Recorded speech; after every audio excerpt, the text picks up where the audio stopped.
आज के वचन की शुरुआत करते हैं। और जैसे कि आपने टॉपिक में पढ़ा होगा कि आज मैं आपको 7 ऐसे जानलेवा पाप बताने वाली हूँ। वैसे तो हर एक पाप परमेश्वर की नज़र में घृणित है और परमेश्वर की आज्ञा का उल्लंघन करना ही पाप है। वैसे तो सारे ही पाप ही कहलाते हैं, बट कुछ ऐसे पाप हैं, बाइबल हमें बताती है कि कुछ ऐसे जानलेवा पाप हैं, कुछ ऐसे पाप हैं जिसके द्वारा, जिन पापों के कारण हम और बहुत सारे पापों में फंस जाते हैं। तो आज हम उन 7 पाप, वैसे तो बहुत सारे पाप हैं, अगर जो हम गलातियों की पत्री में पढ़ते हैं तो 5 अध्याय में पूरी लिस्ट लिखी हुई है पापों की, पर हम वो पूरी लिस्ट पे नहीं जाकर आज हम उन 7 पापों पर हम देखेंगे, हम उनके विषय में स्टडी करेंगे ताकि हम उससे बाहर निकल पाएं। अगर जो हमारे अंदर, देखिए कहीं ना कहीं आप और मैं किसी न किसी क्षेत्र में कमज़ोर हैं, हम वीक हैं, हम निर्बल हैं, तो आज हम इन पापों के विषय में सुनेंगे और इनके जो परिणाम हैं, इनके जो इफ़ेक्ट्स हैं वो बहुत ही जानलेवा हैं, जो हमारे आत्मिक जीवन को ख़त्म कर सकते हैं, हमारी स्पिरिचुअल लाइफ को टोटली ख़त्म कर सकते हैं और हमें अनंत जीवन में प्रवेश करने के लिए ये एक ऑब्स्टेकल बन सकता है, ये एक राड़ा बन सकता है। तो आइए इन 7 पापों पे आज हम मनन करेंगे, क्योंकि वैसे तो परमेश्वर की नज़र में हर एक पाप घृणित है और कोई भी पापी इंसान स्वर्ग में जा नहीं सकता, हालेलुया। लेकिन ये कुछ ऐसे पाप हैं जो हमारे अंदर कहीं ना कहीं छुपे होते हैं, दिखाई नहीं देते हैं, लेकिन हमारे अंदर कहीं ना कहीं जहन में छिपे होते हैं, जो हमें खुद को भी कई बार पता नहीं चलता है कि ये पाप मेरे अंदर है। और स्पेशली जब हम मसीह बन जाते हैं, जब हम प्रभु यीशु मसीह को अपना मुक्तिदाता, उद्धारकर्ता स्वीकार करते हैं, तो हमें लगता है कि हम जैसा पावन और पवित्र व्यक्ति तो है ही नहीं। तो आज हम अपने आप को जांचेंगे, हमें किसी और को परखना नहीं है, किसी और को जांचना नहीं है, लेकिन आज हम अपने आप को जांचेंगे और चेक करेंगे कि इनमें से कोई ऐसा पाप तो नहीं है जो हमारे अंदर अनजाने में पनप रहा है, या हमने उस पर ध्यान नहीं दिया है, या कभी हमने उस पर गौर नहीं किया है, या कभी उन चीज़ों को हमने पाप समझा ही नहीं है। क्योंकि कई बार हम बड़ी बड़ी चीज़ों को पाप समझते हैं, है ना। हम समझते हैं व्यभिचार मतलब बहुत बड़ी पाप, बहुत बड़ा पाप, मूर्ति पूजा मतलब बहुत बड़ा पाप, लेकिन और भी ऐसे पाप हैं बाइबल में जिसको हम नहीं समझ पाते हैं कि ये पाप है, और उन पापों के कारण हम दूसरे पापों में फंसते जाते हैं। तो आज मैं बहुत डिटेल में नहीं जाऊंगी क्योंकि समय हमारे पास कम है, लेकिन 7 पापों को मैं आपके सामने रखूंगी। उसके बाद आप इन सभी पे रिसर्च करना, स्टडी करना और बाइबल को आप पढ़ना और जानना कि इस विषय में प्रभु का वचन क्या कहता है, हालेलुया। जैसे हम पहले शुरुआत करते हैं नीति वचन 6 से, हम नीति वचन 6 का 16 से 19 पढ़ते हैं। यहाँ पर परमेश्वर ने क्लियरली कुछ बातों को लिखा है जिसे परमेश्वर पसंद नहीं करता, लेकिन ये मैं मैसेज आपके लिए नहीं लेके आई हूँ, मेरा मैसेज कुछ और है, लेकिन मैं आपको बताना चाहती हूँ कि परमेश्वर के पास भी लिस्ट है पापों की, परमेश्वर के पास भी कुछ ऐसी चीजें हैं जिसको वो पसंद नहीं करता है, हालेलुया। तो साथ ही साथ हम इसे भी चेक करते जाएंगे। 7 पाप पे तो हम गौर करेंगे ही, साथ में ये 6 भी गौर कर देंगे कि इनमें से भी तो कुछ हमारे अंदर है कि नहीं। हम पढ़ेंगे नीति वचन 6 का 16 से 19। यहाँ पर कहता है 6 वस्तुओं से यहोवा बैर रखता है। 6 वस्तुओं से यहोवा यानी कि परमेश्वर नफरत नहीं करता, बैर रखता है, मतलब उसको बिल्कुल पसंद नहीं। एक बोलते ना, फूटी आंख नहीं भाता। 6 चीजें हैं जिनसे हमारा परमेश्वर बैर रखता है, नफरत नहीं, बैर मतलब उसको देखना तक पसंद नहीं करता। वरन 7 है जिनसे उसको घृणा है, नफरत है। अर्थात पहला, घमंड से चढ़ी हुई आंखें, झूठ बोलने वाली जीभ और निर्दोष का लहू बहाने वाले हाथ, अनर्थ कल्पना करने वाला मन, बुराई करने को वेग से दौड़ने वाले पांव और झूठ बोलने वाले साक्षी, और भाइयों के बीच में झगड़ा उत्पन्न करने वाला मनुष्य। ठीक है, ये as it is plain and simple है कि यहाँ पर भी परमेश्वर 7 चीजों के बारे में क्लियरली हमें बता रहा है कि इन 7 चीजों से परमेश्वर बिल्कुल घृणा करता है, परमेश्वर को बिल्कुल ये बातें पसंद नहीं है। हालेलुया। तो हम सबसे पहले जिस पाप के बारे में हम मनन करने जा रहे हैं वो है घमंड। हालेलुया। कहीं ना कहीं हमारे जहन में कहीं ना कहीं ये घमंड छिपा हुआ रहता है और हमें लगता है कि मैं सबसे बेस्ट हूँ, मेरे जैसा तो कोई है ही नहीं। और सबसे ज़्यादा घमंड उन लोगों को भी आता है जिनके पास बहुत सारी स्पिरिचुअल गिफ्ट्स होती हैं, यानी कि जिनको प्रोफेसी करने की गिफ्ट होती है या अन्य भाषा का ट्रांसलेशन करने की गिफ्ट होती है। तो कई बार बहुत बड़ी मिनिस्ट्री होने के कारण, बहुत बड़ी चर्च होने के कारण, बहुत बड़ा औहदा होने के कारण ये घमंड आपके और मेरे अंदर पनप सकता है और कहीं ना कहीं किसी न किसी कोने में आप और मैं किसी न किसी को तुच्छ जानते हैं या किसी न किसी को हल्का समझते हैं और हमें लगता है कि हम ही बेटर हैं, हम ही बेस्ट हैं, हमारे जैसा कोई नहीं है। हालेलुया। तो सबसे पहले हम मनन कर रहे हैं घमंड के ऊपर और आपको मैं ये बताना चाहती हूँ कि जो शैतान है, जो पहले प्रभु की वर्शिप करता था, आराधना करने वाला एक एंजल था, वो इस घमंड ही के कारण स्वर्ग से गिराया गया। ये घमंड बहुत डेंजर है, दिखता नहीं है, लगता है कि नहीं मैं तो बहुत नम्र हूं, क्योंकि सबको हालेलुया प्रेज द लॉर्ड कहने से कोई नम्र नहीं हो जाता है।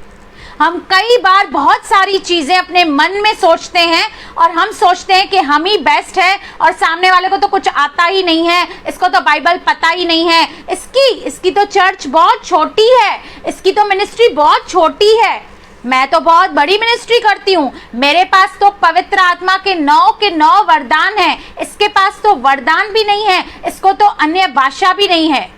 ये बहुत सारी चीज हैं जो आपके और मेरे अंदर एक आत्मिक घमंड, जिसको कहते हैं स्पिरिचुअल प्राइड, को पैदा करती है। कई बार हम लोगों को व्यूज देखकर कंपेयर करते हैं, अरे ये सिस्टर के कितने सारे व्यूज हैं, मतलब ये सिस्टर बहुत पॉपुलर होगी, जिसके व्यूज कम रहते हैं हम उसे हल्का समझते हैं या उन्हें कम आंकते हैं। हालेलुया। तो हम पढ़ेंगे यशाया 14 का, हम 12 से पढ़ेंगे, 12 से लेकर हम 15 तक पढ़ेंगे। यहाँ पर मिस्टर शैतान के बारे में बताया गया है कि वो स्वर्ग से क्यों निकाला गया, मूल कारण क्या था कि उसको स्वर्ग से गिराया गया। हालेलुया। तो यहाँ पर 12 वचन कहता है, हे भोर के चमकने वाले तारे, तू कैसा आकाश से गिर पड़ा है।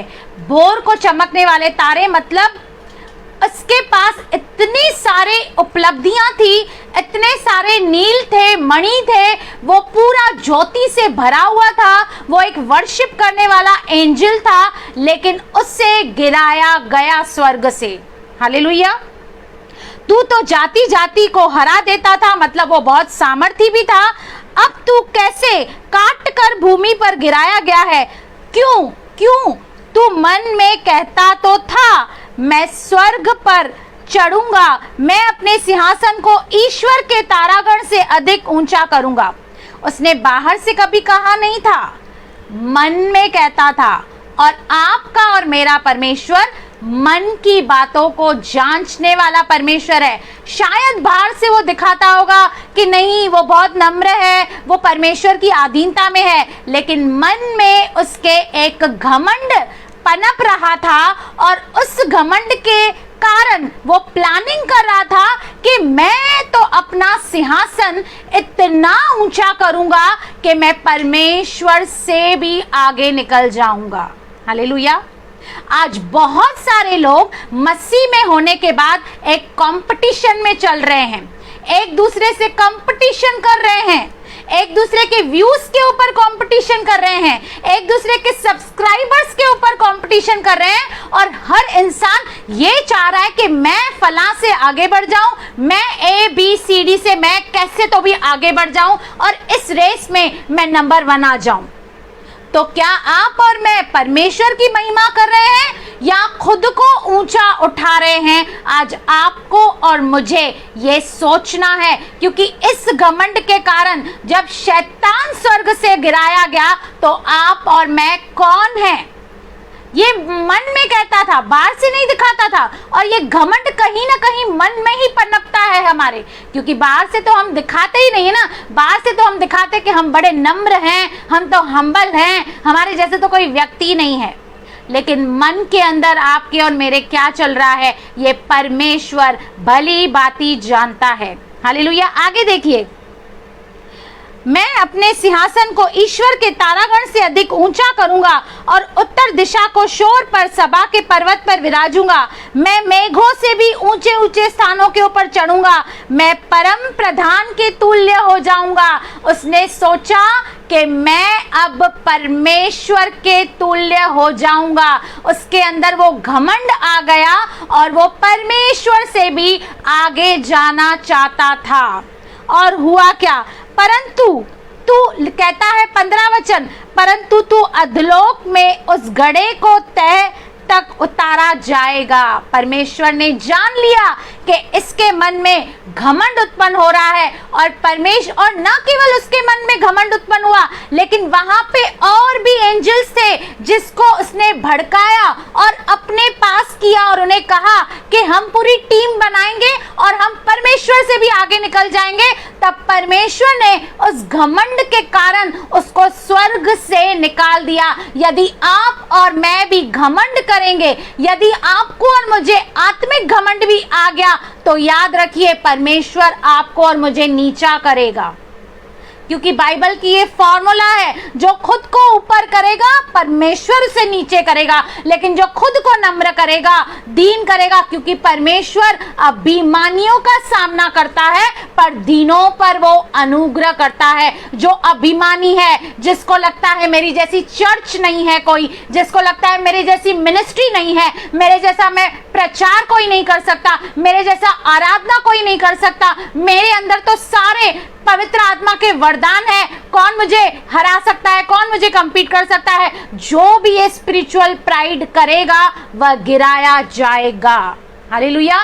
तो इस घमंड को हमें अपने जीवन से बाहर निकालना है, क्योंकि यह घमंड शैतान की ओर से है, और शैतान यही चाहता है कि जैसे वो परमेश्वर से अलग हो गया, वैसे आप और मैं घमंड करके आप और मैं किसी न किसी रीति से परमेश्वर से अलग हो जाएं। इस घमंड से सावधान रहिए। जब आपकी सेवकाई बढ़ने लगे, जब आपके व्यूज बढ़ने लगे, जब आपके सब्सक्राइबर बढ़ने लगे, याद रखिए अपने पैर जमीन तले रखिए और उसकी सारी महिमा आपको और मुझे केवल परमेश्वर को देनी है, क्योंकि परमेश्वर ही है जो एक को बढ़ाता और दूसरे को घटाता है।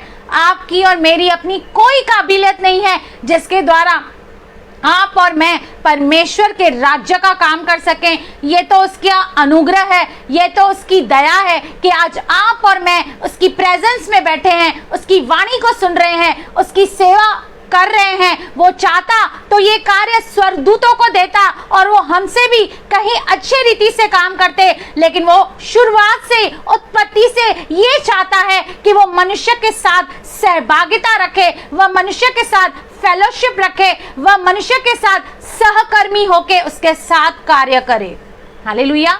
इसमें आपको और मुझे घमंड की कहां भी कुछ भी जगह नहीं है, क्योंकि ऐसा कुछ नहीं है जो आपने और मैंने परमेश्वर से न पाया हो। आज मैं यहाँ पर बैठी हूँ क्योंकि परमेश्वर का अनुग्रह मुझ पे है। यदि अनुग्रह नहीं हो तो मैं उसकी सेवा नहीं कर सकती, उसकी महिमा नहीं कर सकती। लेकिन वचन देखिए, रोमियो 12:3 क्या कहता है, सुनिए। इसलिए मैं तुम्हें चेतावनी देता हूँ, रोमियो 12:3, इसलिए मैं तुम्हें चेतावनी देता हूँ कि कोई परमेश्वर की आत्मा की अगुवाई से बोलता है वह यह नहीं कहता कि यीशु श्रापित है, और न कोई पवित्र आत्मा के बिना कह सकता है कि यीशु प्रभु है। हालेलुया। आप और मैं मैंने गलत रेफरेंस पढ़ा, मैंने कुरिन्थियों पढ़ दिया। रोमियो 12:3 देखिए क्या कहता है, क्योंकि मैं उस अनुग्रह के कारण जो मुझको मिला है, भाई पौलुस यहाँ पे कहता है कि परमेश्वर के अनुग्रह के कारण जो मुझे मिला है, तुम में से हर एक से कहता हूं कि जैसा समझना चाहिए उससे बढ़कर कोई भी अपने आप को न समझे, पर जैसा परमेश्वर ने हर एक को विश्वास परिमाण के अनुसार बांट दिया है, वैसे ही शुभ बुद्धि के साथ अपने को समझे। यहाँ पर भाई पौलुस हमें समझा रहे हैं कि आपको और मुझे अपने आप को कुछ समझना नहीं है, लेकिन हमेशा ये याद रखना है कि जो भी आप और मैं हैं वो परमेश्वर के द्वारा हैं, उसके अनुग्रह के द्वारा हैं, और वही हमें संभाल रहा है, चला रहा है, वही हमसे ये सब कुछ करा रहा है। जब आप और मैं उस ग्रेस के ऊपर निर्भर रहते हैं, उस अनुग्रह को सरेंडर करते हैं, तो आपके और मेरे जीवन में इस घमंड के लिए कोई जगह नहीं है। हो सकता है शैतान आपके मन में डाले, अरे तू तो अभी बहुत फेमस हो गई है, अब तो तेरे जैसा कोई प्रचार नहीं करता, तेरे जैसा कोई वर्शिप नहीं करता।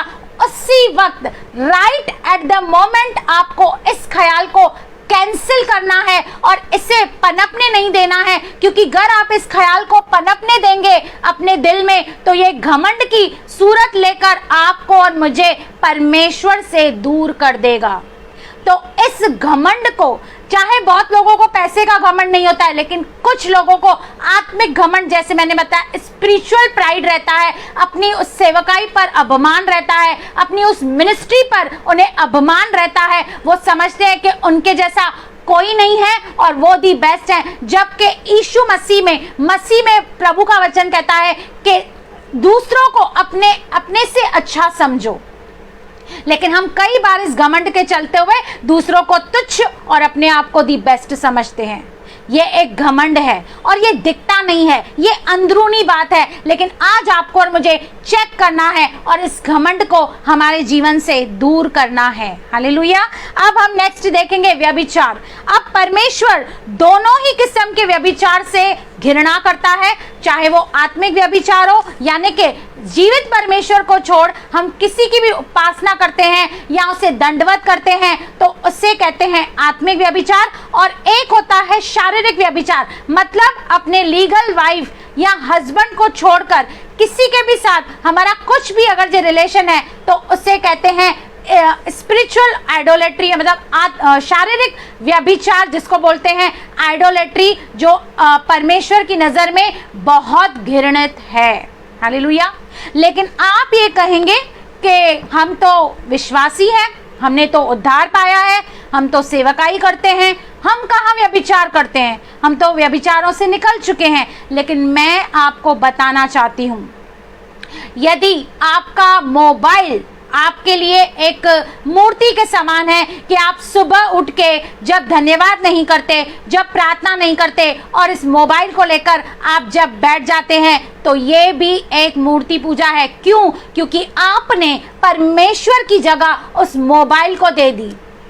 जो आपको प्रार्थना करनी थी, परमेश्वर के वचन पर मनन करना था, लेकिन वो काम छोड़ के आप सोशल मीडिया पे बैठ गए, आप व्हाट्सएप पे बैठ गए, आप फेसबुक पे बैठ गए और वो टाइम आपने चोरी किया, तो याद रखिए आप और मैं एक मूर्ति पूजा के समान हम उसकी आराधना कर रहे हैं, हम उस मोबाइल के, उस सोशल मीडिया के गुलाम हो चुके हैं। हालेलुया। इसलिए आपको और मुझे ये आदत रखनी होगी कि जब आप सुबह उठे तो आप पहले दुआ करें, प्रार्थना करें, उसके बाद मोबाइल को उठाएं। क्योंकि कई बार हम सोचते हैं कि मैं 10 मिनट मोबाइल देख लूंगी, उसके बाद मैं प्रार्थना करूंगी, लेकिन ये 10 मिनट कब 1 घंटे में तब्दील हो जाते हैं ये हमें पता नहीं चलता। यदि आप परमेश्वर को छोड़ के बच्चों को इंपॉर्टेंस दे रहे हैं अपने, और आप परमेश्वर का समय चुराकर अपने बच्चों को दे रहे हैं, उनको पढ़ाई करा रहे हैं या उनके ऊपर फोकस कर रहे हैं, तो ये भी एक मूर्ति पूजा है। क्योंकि परमेश्वर जो है वो जलन रखने वाला परमेश्वर है। सबसे पहला और प्रथम स्थान आपके और मेरे जीवन में केवल और केवल परमेश्वर का है। यदि हम उसके जगह पे किसी भी चीज को रख रहे हैं, तो याद रखिए आप और मैं भले ही वास्तव रूप से तो मूर्ति पूजा नहीं करते हो या व्यभिचार नहीं करते हो, लेकिन ये भी एक मूर्ति पूजा है। और हम कई बार पास्टरों के पीछे, सेवकों के पीछे, प्रोफेट्स के पीछे भागते हैं, परमेश्वर के पीछे भागते नहीं है। ये भी एक मूर्ति पूजा है।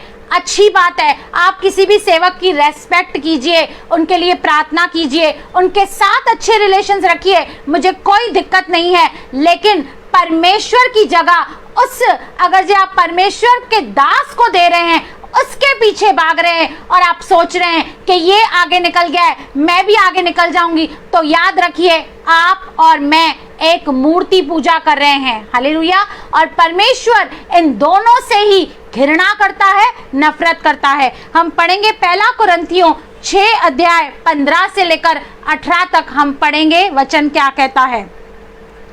क्या तुम नहीं जानते कि तुम्हारी देह मसीह के अंग हैं, क्योंकि प्रभु यीशु ने आपको और मुझे दाम देकर मोल लिया है। अब इस देह पे मेरा अधिकार नहीं है। यह जो देह है, इसके जो अंग हैं, वो किसके हैं? मसीह के हैं।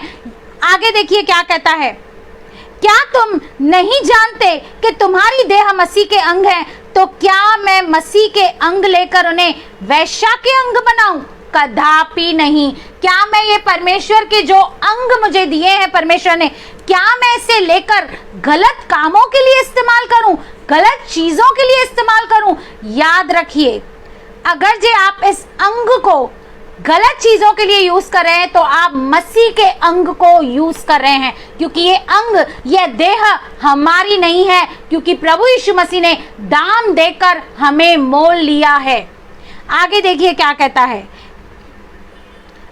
क्योंकि लिखा है, क्योंकि क्या तुम नहीं जानते कि जो कोई वैश्या से संगति करता है वह उसके साथ एक तन हो जाता है, क्योंकि लिखा है वे दोनों एक तन होंगे। कह रहा है अगर जे अपनी लीगली वाइफ को छोड़कर किसी और औरत के साथ अगर जे कोई भी संबंध बना रहा है, ये दोनों के लिए है, लेडीज के लिए भी है और जेंट्स के लिए भी है। जेंट्स के लिए ऐसे है कि अपनी वाइफ को छोड़ के किसी और औरत के साथ अगर जो वो शारीरिक संबंध बना रहा है, तो याद रखिए वह उस वैश्या के साथ एक आत्मा हो जा रहा है। और ये लेडी के लिए भी है, अगर जी वो लेडी अपने लीगली हस्बैंड को छोड़कर किसी और के साथ शारीरिक व्यभिचार कर रही है या शारीरिक चीजों में इन्वॉल्व हो रही है, तो वो उसके साथ एक आत्मा हो रही है।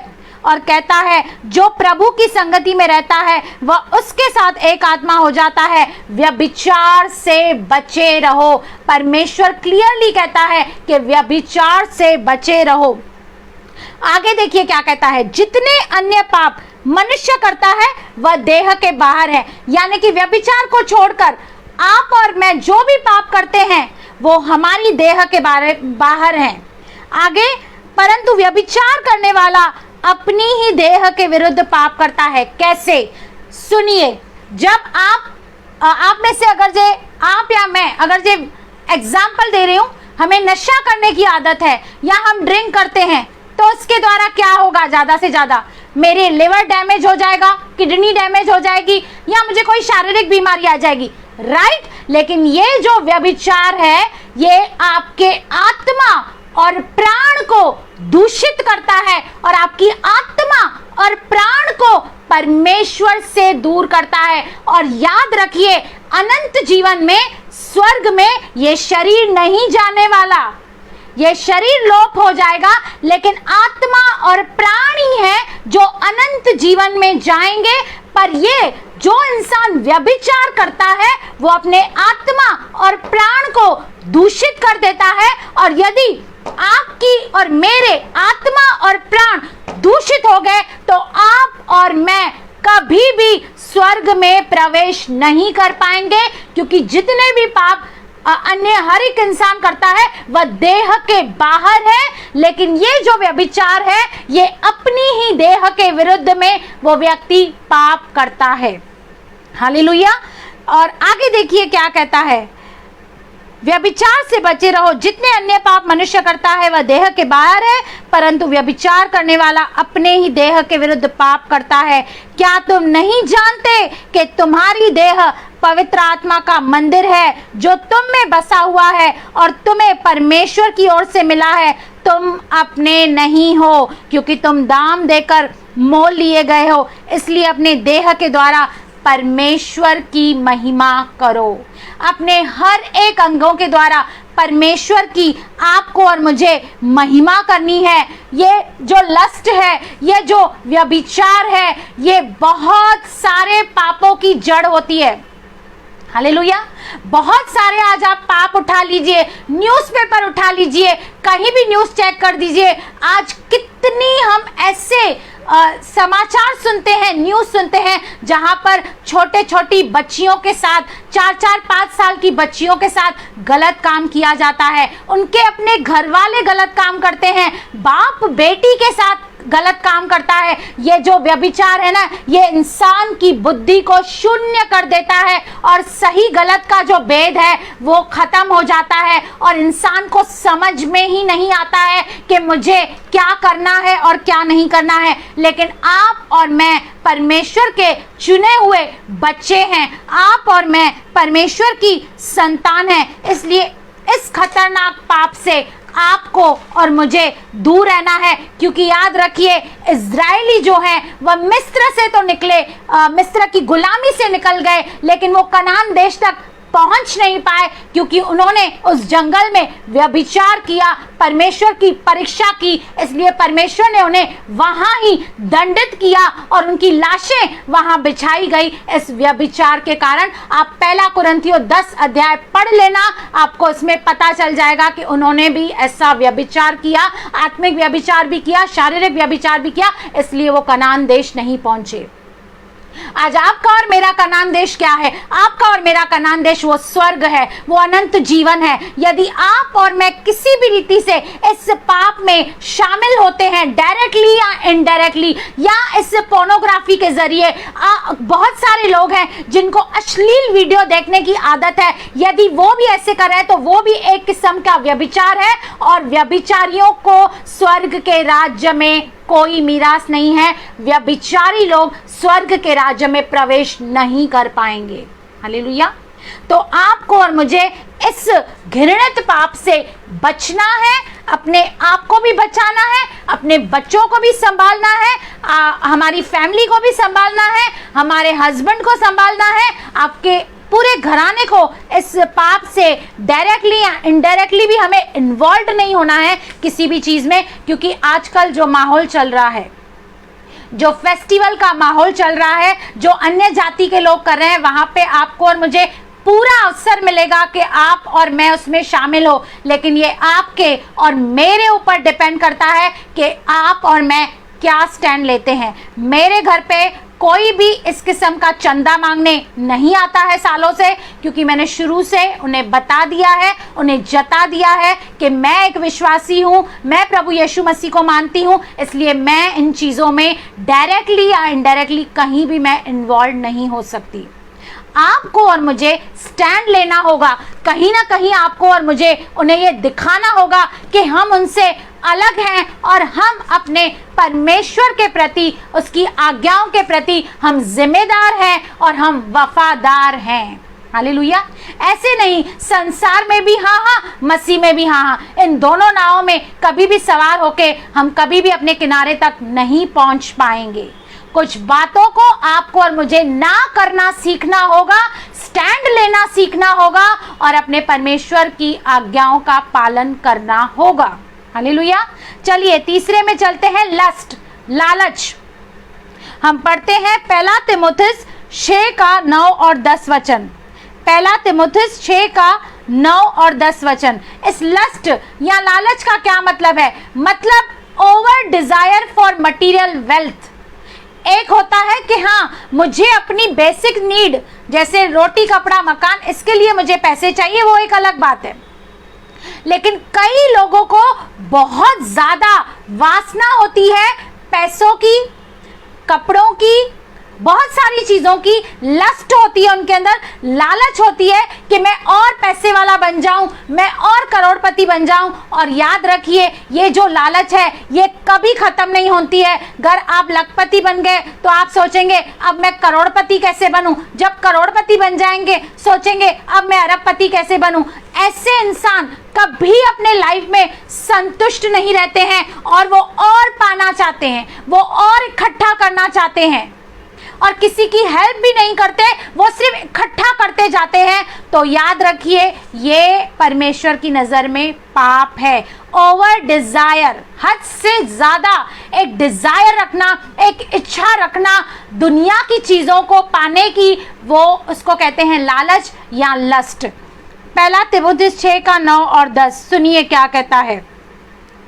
पर जो धनी होना चाहते हैं वह ऐसी परीक्षा और फंदे और बहुत सी व्यर्थ और हानिकारक लालसाओं में फंसते हैं जो मनुष्य को बिगाड़ देती है और विनाश के समुद्र में डुबा देती हैं। जो कम समय में अमीर होना चाहता है, जो जल्दी जल्दी पैसा कमाना चाहता है, वो अपने आप को ऐसे पापों में, ऐसी टेम्पटेशन में, ऐसी परीक्षाओं में फंसाता है जिसके द्वारा वो इस एक बात को करने के द्वारा वह कई सारे पापों में फंस जाता है।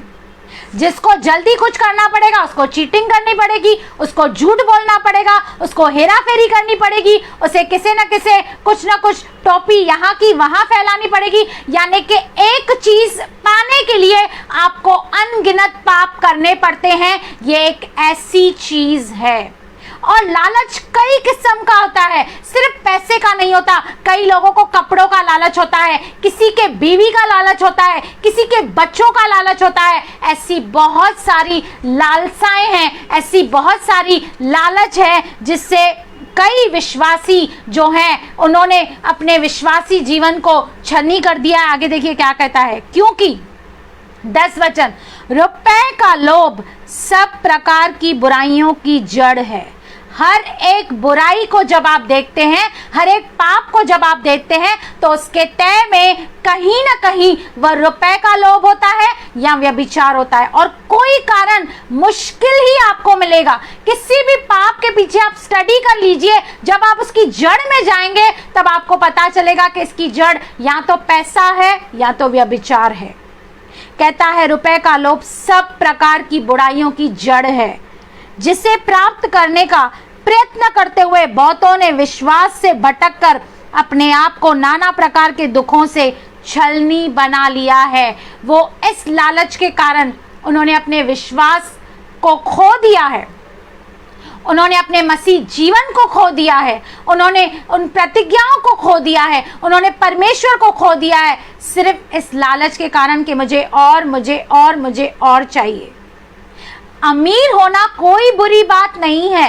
अगर आपको परमेश्वर ने आशीष किया है, बहुत सारी चीजें दी है, हाथ उठाकर परमेश्वर का धन्यवाद करें। और जो चीजें आपको बहुतायत से परमेश्वर ने दी है वह दूसरों के साथ बांटें और दूसरों को भी भलाई करें, दूसरों के साथ भी भलाई करें, न केवल अपने लिए इकट्ठा करते जाएं। हालेलुया। क्योंकि बाइबल में बहुत सारे धनी व्यक्ति हैं जिन्होंने अपने धन के ऊपर भरोसा नहीं रखा। उन्होंने उस धन को छोड़कर वो परमेश्वर के पीछे चले, परमेश्वर की आज्ञाओं का पालन किया। अब्राहम को देख लीजिए, बहुत ही नामी ग्रामी, बहुत पैसे वाला व्यक्ति था, लेकिन जब परमेश्वर ने उससे कहा कि अपना देश छोड़कर जहां मैं तुझे कह रहा हूं वहां जा, वह तुरंत अपनी सारी चीजें छोड़कर परमेश्वर की उसने आज्ञाओं का पालन किया।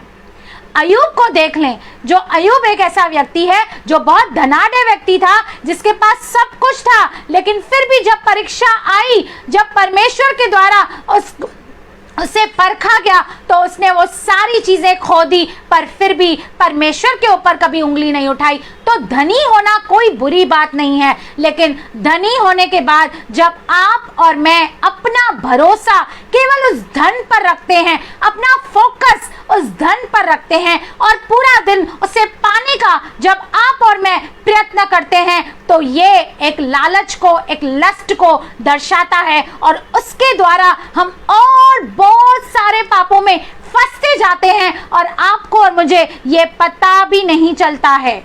हालेलुया।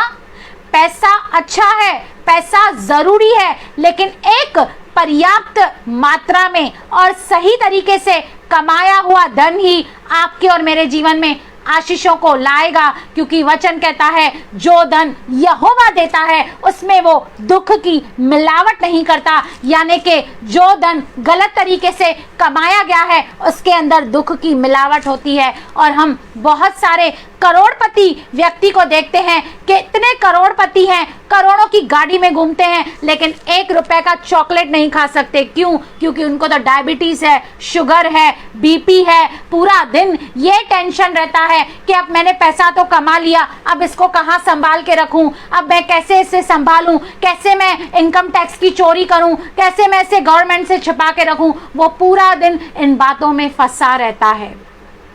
बाइबल में भी एक व्यक्ति है जिसने बहुत कुछ जमा किया और रखा। परमेश्वर ने कहा, अरे तूने इतना कुछ जमा किया है, आज ही तेरा प्राण मैं ले लूंगा। और उसने जो भी जमा किया था वो सब कुछ उसके कुछ भी काम नहीं आया। हालेलुया।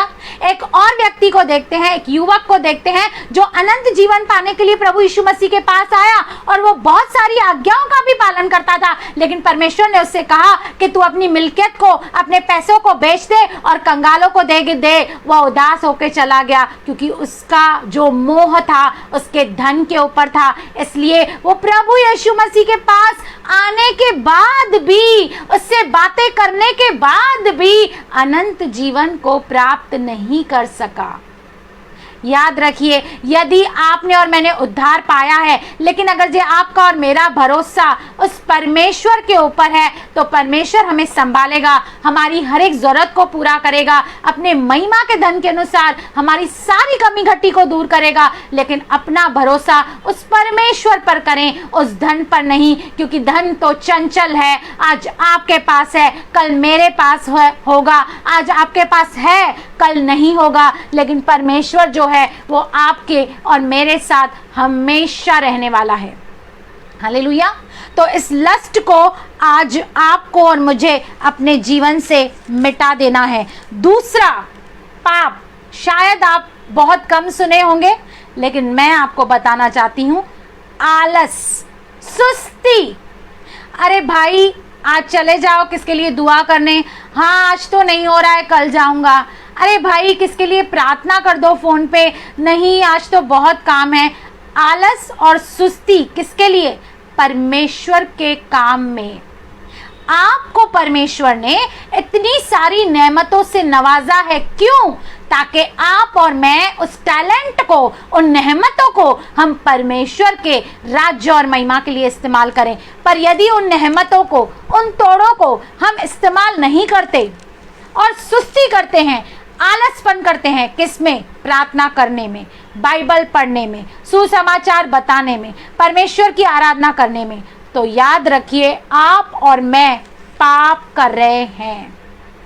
क्योंकि नीति वचन में लिखा है, अरे हे भाई, हे मनुष्य, तू चींटियों से देख, चींटियों से सीख, क्योंकि चींटियां कभी आलसी नहीं होती हैं। आप देखिए वो अपना काम बरोबर फुर्ती से करती हैं, अपने लिए वो समय पर भोजन इकट्ठा करती हैं ताकि आगे चल के उन्हें कोई तकलीफ नहीं हो। एक चींटी से भी परमेश्वर हमें सिखा सकता है, हमें बताता है कि हे सुस्त मनुष्य, हे आलसी, चींटियों पर दृष्टि कर कि वो कैसे अपना भोजन बटोरती हैं, कैसे वो धूप काल में अपना काम करती हैं।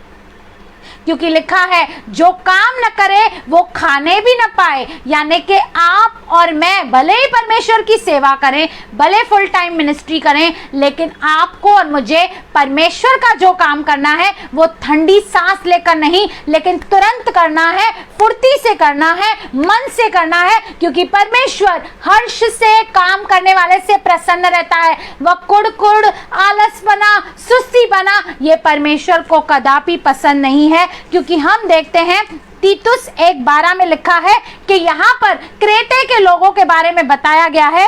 उन्हीं में से एक जन ने जो उनका भविष्य देखता है कहा है, क्रेते के लोग कैसे हैं? सदा झूठे, दुष्ट पशु और आलसी पेटू होते हैं। अब आगे हम पेटूपन के बारे में भी देखेंगे, और ये आलस और ये पेटूपन दोनों साथ साथ में जाता है। जब आप ओवर खाना खा लेते हैं तो याद करिए, जब हम अपनी सीमा के बाहर खाना खा लेते हैं तो हमें बहुत आलस आता है, सुस्ती आती है, और कई सारे ऐसे काम हैं जो आपको और मुझे करने होते हैं, लेकिन उस सुस्ती के कारण, उस आलस के कारण आप और मैं अपना टाइम बर्बाद कर देते हैं और परमेश्वर के राज्य का आप और मैं काम नहीं कर पाते हैं। इस आलसपने को आपको और मुझे अपने जिंदगी से दूर करना है और परमेश्वर का काम हर्ष से करना है, तुरंत करना है, फटाफट करना है। सारे काम छोड़कर जब आपको और मुझे कोई परमेश्वर का काम आए तो हमें ठंडी सांस भरकर नहीं करना है, क्योंकि जो अवसर है, जो दिन है, वो बुरे हैं, हम नहीं जानते। हमें हर एक मिनट का, हर एक क्षण का सही इस्तेमाल करना चाहिए, क्योंकि आप और मैं ये नहीं जानते कि ये समय जो टाइम इज अ मनी, आज आपने जो समय गवाया, आज मैंने जो समय गवाया, वो फिर कभी भी मुझे वापस नहीं मिलने वाला है। कुलीसियों 4:5 देखिए क्या कहता है। अवसर को बहुमूल्य समझकर बाहर वालों के साथ बुद्धिमान से व्यवहार करो। आपके पास जो अभी समय है उसे बेस्ट यूटिलाइज करो, उसे परमेश्वर की महिमा के लिए इस्तेमाल करो, बैलेंस करो अपने लाइफ में। कई बार हम बैलेंस नहीं करते, हम कई बार शारीरिक और सांसारिक चीजों में इतने लिप्त हो जाते हैं, इतने बिजी हो जाते हैं कि आपको और मुझे आत्मिक करने का कोई समय नहीं रहता। हमारे पास सब कुछ करने का समय है, पर प्रार्थना करने का समय नहीं है, बाइबल पढ़ने का समय नहीं है, सुसमाचार बताने का समय नहीं है। क्यों? क्योंकि आप और मैं आलसी हैं, और इस आलसपन को आज अपने जीवन से हटा दीजिए, मिटा दीजिए। अपने लाइफ में डिसिप्लिन को लाइए, अनुशासन को लाइए, क्योंकि अगर जे आप और मैं अनुशासन नहीं रखेंगे तो आप और मैं सांसारिक बातों में लिप्त होते जाएंगे, हमारा टाइम बर्बाद हो जाएगा, और जब टाइम खत्म हो जाएगा हम नहीं जानते उस घड़ी के विषय में कि कब प्रभु यीशु मसीह आ जाएगा। और यदि आप और मैं इस आलसपन में रहें तो हो सकता है आप और मैं उस स्वर्ग में प्रवेश नहीं कर पाए। हालेलुया। तो इस आलसी पने को भी आपको और मुझे अपने जिंदगी से दूर करना है। अब दूसरा हम देखेंगे बदला लेना। कई बार जब हमसे कोई बुरा व्यवहार करता है हम सोचते हैं कि अब इसने मेरे लिए गलत किया है, अब मैं इससे बदला लूंगी। बदला हमें नहीं लेना है, क्योंकि प्रभु का वचन कहता है कि तुम बदला न लेना, बदला लेना मेरा काम है, मेरे क्रोध को अवसर दो।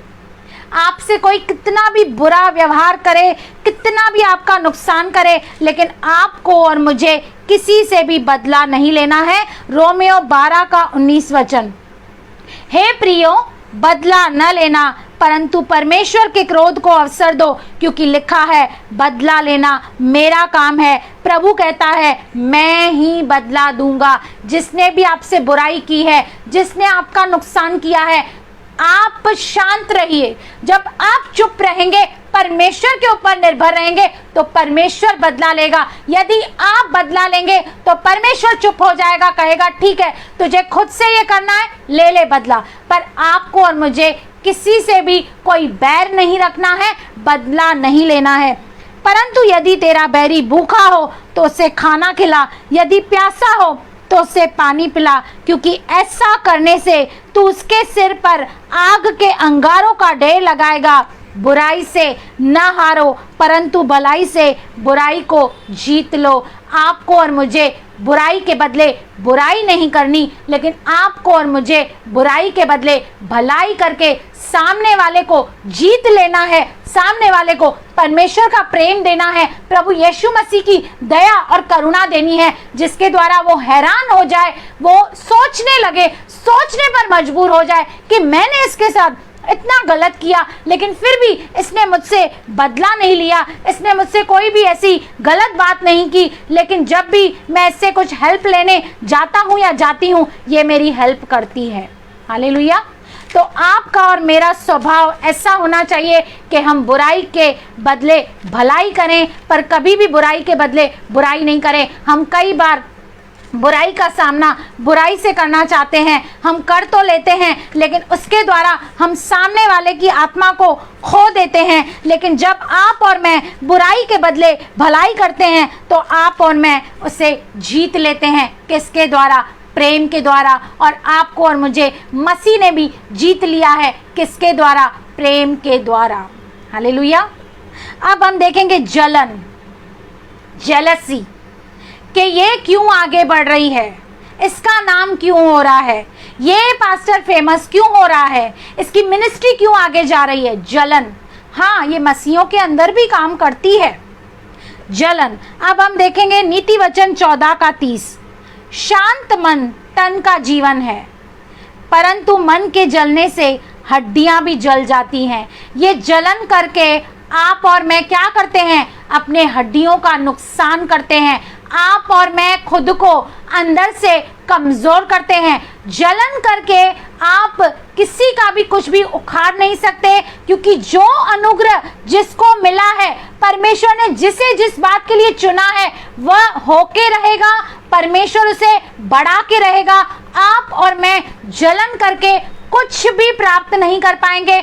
आप और मैं अपनी हेल्थ को खराब करेंगे। इसलिए आपको और मुझे, यदि कोई बहन मेरे से आगे जा रही है तो मुझे उससे जलन नहीं होनी चाहिए, वरन मैं उसके लिए दुआ करूं, प्रार्थना करूं कि प्रभु तू उसे और अपने राज्य और महिमा के लिए इस्तेमाल कर। इससे और लाखों करोड़ों लोगों में हम एक दूसरे के लिए आशीष का कारण बने। हम एक दूसरे को उठाएं, एनकरेज करें, बनाएं। हम नीचे नहीं गिराएं, लेकिन एक दूसरे को हम बनाने वाले बने। हालेलुया।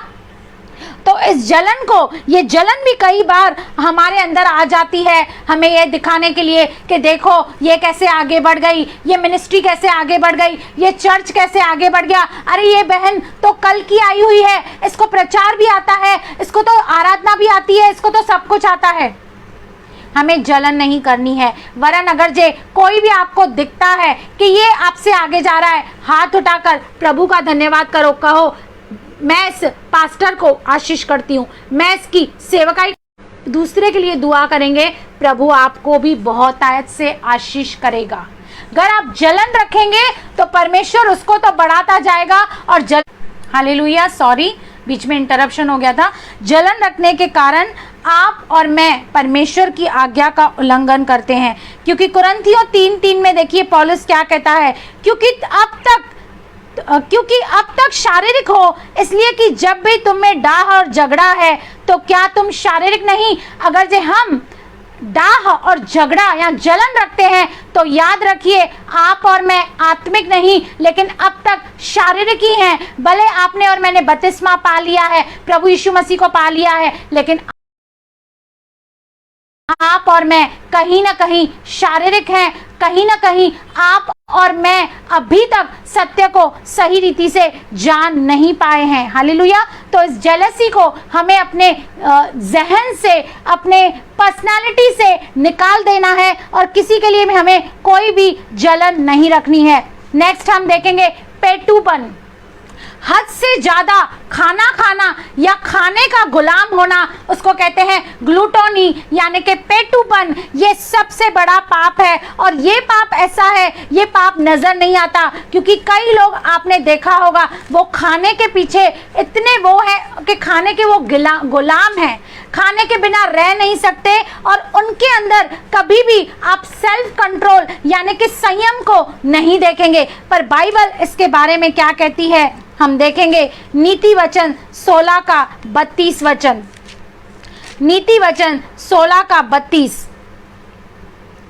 विलंब से क्रोध करना वीरता है, और अपने मन को वश में रखना नगर को जीत लेने से उत्तम है। वो कहता है कि संयम में रहना, सेल्फ कंट्रोल में रहना एक प्रभु के दास और दासी को बहुत जरूरी है। जो सेल्फ कंट्रोल करता है, वो जो अपने मन को वश में रखता है, उसने शहर जीत लिया है। इस देह को हमें लगाम देना है और सेल्फ कंट्रोल, संयम में रखना है। और ये जो देह है, जैसे हमने पहले भी पढ़ा कि ये पवित्र आत्मा का मंदिर है, इसलिए हमें कुछ भी अनाप शनाप इसे खिलाना नहीं है, हमें कुछ भी इसे एक्सेस नहीं खिलाना है जो आपके और मेरे हेल्थ के लिए सही नहीं है। वरन अपने शरीर का हमें पालन पोषण करना है, देखभाल करनी है, और इस पेटूपन से हमें बाहर आना है, क्योंकि बहुत लोग इस फूड के या इस खाने पीने के वो गुलाम हो चुके हैं, उसके बिना वो रह नहीं सकते, और उसके लिए वो पाप करने के लिए भी तैयार हैं, वो कोई भी कीमत चुकाने के लिए तैयार हैं। लेकिन आपको और मुझे इस पेटूपन से बाहर निकलना है। नीति वचन 25 का 28 देखिए क्या कहता है, जिसकी आत्मा वश में नहीं वह ऐसे नगर के समान है जिसकी शहरपनाह घेराव करके तोड़ दी गई है। कहता है जिसके लाइफ में सेल्फ कंट्रोल नहीं है, संयम नहीं है, वो एक ऐसा शहर है जिसकी शहरपनाह जो है वो टूट गई है। यानी कि उसने अपने आप को इस रीति से रखा है कि कोई भी मतलब शैतान कभी भी उसके जीवन में कार्य कर सकता है, कोई भी पाप उसके जीवन में एंट्री कर सकता है। उसने खुला रखा है अपने आप को, वो दरवाजा खुला रखा है ताकि उसके जीवन में कोई भी पाप उसके द्वारा आ सकता है। भाई पौलुस कहते हैं मैं किसी चीज का गुलाम नहीं हूं, मैं पहले बहुत चीजों की गुलामी करता था, लेकिन कहता है कि मसीह की उत्तमता के कारण मैंने उन सारी चीजों का जो मेरे फायदे के लिए थी, मैंने उसे कूड़ा कचरा जाना। किसके कारण? मसीह की उत्तमता के कारण। और नीति वचन में एक जगह ऐसे भी लिखा है, जब तू राजा के सामने भोजन करे तो थोड़ा ही खा के उठना। मतलब एक मैनर्स आपके और मेरे अंदर होनी चाहिए कि जब हम अपने से बड़ों के बीच में बैठे हैं तो हम कम खाना लें, डिसेंसी से खाएं और खाने को वेस्ट भी नहीं करें। कई लोग शादियों में जाकर इतनी प्लेट भर लेते हैं, उसमें से आधा भी वो खा नहीं सकते और वेस्ट कर सकते हैं। ये क्या किया आपने? ये आपने वेस्ट किया। शायद वो खाना किसी गरीब के पेट में जा सकता था, शायद वो खाना किसी को पेट में भर लेते हैं। इतना कुछ अपने घर में बना के रखते हैं और उसे फिर फेंकते हैं। ये भी पाप है, ये भी हमें नहीं करना है। यदि आपका एक्सेस में बन जाता है तो आप किसी को दें ताकि कोई गरीब का पेट भरा जाए। हालेलुया। और नेटवर्क का शायद बीच बीच में प्रॉब्लम आ रहा है, कोई बात नहीं, हमारा बस ये समाप्ति होने वाला है। तो ये कुछ पापों को, 7 पापों को मैंने आपके बीच में रखा है। घमंड, व्यभिचार, लालच, आलस, बदला लेना, जलन, पेटूपन। इन सारे पापों से आपको और मुझे बाहर निकलना है। परमेश्वर के राज्य की बढ़ोतरी करनी है, परमेश्वर की महिमा करनी है। और यदि आपके और मेरे अंदर ऐसा कोई पाप इस वक्त मौजूद है या आज आपको परमेश्वर की आत्मा ने बताया है कि आप इस पाप के अंदर हैं या मैं इस पाप के अंदर हूं, तो हमें क्या करना है? इसका सॉल्यूशन क्या है? इसका सॉल्यूशन है पहला यूहन्ना 1:9। यदि हम अपने पापों को मान लें तो वह हमारे पापों को क्षमा करने और हमें सब अधर्म से शुद्ध करने में विश्वास योग्य और धर्मी है। आपको और मुझे अपने पापों का अंगीकार करना है और परमेश्वर के लहू को पुकारना है और क्षमा मांगनी है और परमेश्वर को कहना है कि प्रभु मैं अब तक इस पाप में लिप्त थी, मुझे पता नहीं था, या मैं निकलना चाहती थी, मैं नहीं निकल पा रही हूँ, लेकिन आज आपके लहू को मैं पुकारती हूँ। इस पापों से मुझे आज़ाद कीजिए और मुझे अपने राज्य और महिमा के लिए इस्तेमाल कीजिए। यदि हम अपने पापों को मान लेते हैं और उसे छोड़ने का भी प्रयत्न करते हैं तो याद रखिए पवित्र आत्मा आपकी और मेरी सहायता करता है, मदद करता है। और दूसरा कुरिन्थियों 7:10 कहता है क्योंकि परमेश्वर भक्ति का शोक ऐसा पश्चाताप उत्पन्न करता है जिसका परिणाम उद्धार है और फिर उसे पछताना नहीं पड़ता, परंतु संसारिक शोक मृत्यु उत्पन्न करता है। इसलिए जैसे आज मैंने आपको बताया एक स्पिरिचुअल प्राइड होता है, वैसे एक आत्मिक पश्चाताप भी होता है जो आज आपको और मुझे करना है और अपनी सारी कमजोरियों पर आपको और मुझे जय पाना है और आपको और मुझे परमेश्वर की महिमा करनी है ताकि हम निर्दोष निष्कलंक होकर परमेश्वर के राज्य और उसके अनंत जीवन में प्रवेश करें। और इज़िकियल 36 का हम 26 और 27 देखेंगे। इज़िकियल 36 का 26 और 27 आप दुआ करें, प्रार्थना में इस वचन को रखें। मैं तुमको नया मन दूंगा और तुम्हारे भीतर नई आत्मा उत्पन्न करूंगा और तुम्हारी देह में से पत्थर का हृदय निकालकर तुमको मांस का हृदय दूंगा। मैं अपनी आत्मा तुम्हारे भीतर देकर ऐसा करूंगा कि तुम मेरी विधियों पर चलोगे और मेरे नियमों को मानकर उनके अनुसार करोगे। आज परमेश्वर से दुआ करिए, प्रार्थना करिए कि प्रभु मुझे नया हृदय दे, मुझे नया मन दे, वो पश्चातापी हृदय दे ताकि मैं इन पापों के लिए जो मैंने जाने अनजाने में किए हैं पश्चाताप करूं और इनसे बाहर निकलूं और मैं परमेश्वर की महिमा करूं। और प्रभु कहता है मैं वो नया मन तुम्हें दूंगा, नई आत्मा दूंगा और नए नियम में आपको और मुझे पवित्र आत्मा सहायक हेल्पर के रूप में दिया गया है। जो चीजें हम अपने आप के द्वारा नहीं कर पाते, जिन पापों से हम अपने आप के द्वारा निकल नहीं पाते, परमेश्वर ने हमें पवित्र आत्मा दिया है ताकि हम उन चीजों से बाहर निकलें। तो मैंने ये कुछ 7 पाप आपके सामने रखे: घमंड, व्यभिचार, लालच, आलसपना, बदला, जलन और पेटूपन।